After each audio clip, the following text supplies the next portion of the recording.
Yo, I'm Edward Current, and I'd like to say what's up to all of my homie boys out there.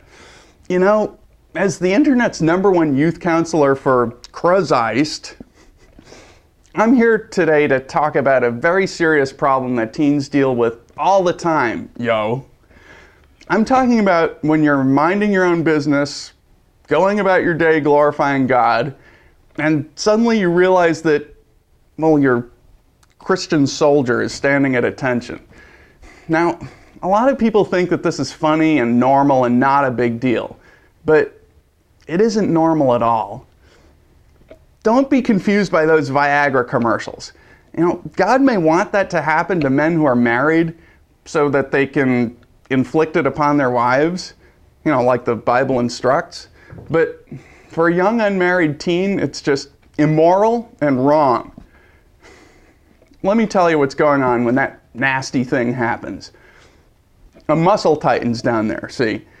And because of that, sin can flow into your Josiah, but it can't flow out. Now, to demonstrate, I brought this funny balloon that I found out in the street. Oh, yeah, I'm not worried about germs. His grace will protect me. Pretend that it's sin that I'm blowing.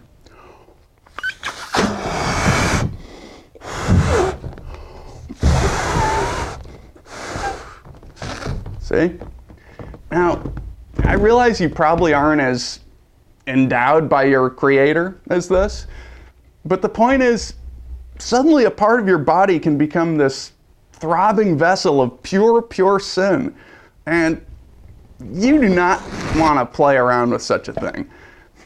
You know, I actually have experience with this as a youth counselor. There's a little office in the church basement with no windows where teens come after school with their spiritual questions. And sometimes I'll be talking to a young fella about temptation, and I'll look down and see that there's a tent in the desert. Now, when that happens, I always use it as a teaching moment. Depending on the magnitude of the problem, I may perform a laying on of hands.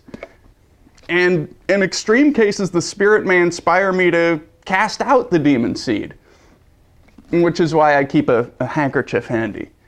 But what's a teen to do when there's no counselor around? No man of the cloth to lend a hand? You know, when I was your age, just about anything would raise my cane. Pro wrestling, zoo animals, slasher films. But I found a solution, you see. The smell of death. That's right.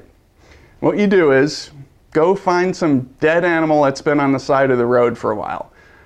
Hold your breath, get down on all fours, and ask for strength. And the moment you feel yourself down there start to, turn into a pillar of salt, take a good long whiff of that revolting stench.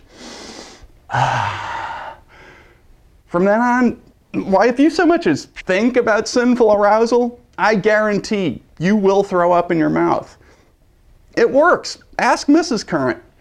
Now, I realize some of you won't want to tackle this wickedness all by yourself. So if you're constantly getting a Tower of Babel in your pants, please contact me. Include a detailed description of the problem and all the necessary measurements. That way I can more effectively pray about your affliction. Okay? Thanks for watching. And EC out, you all.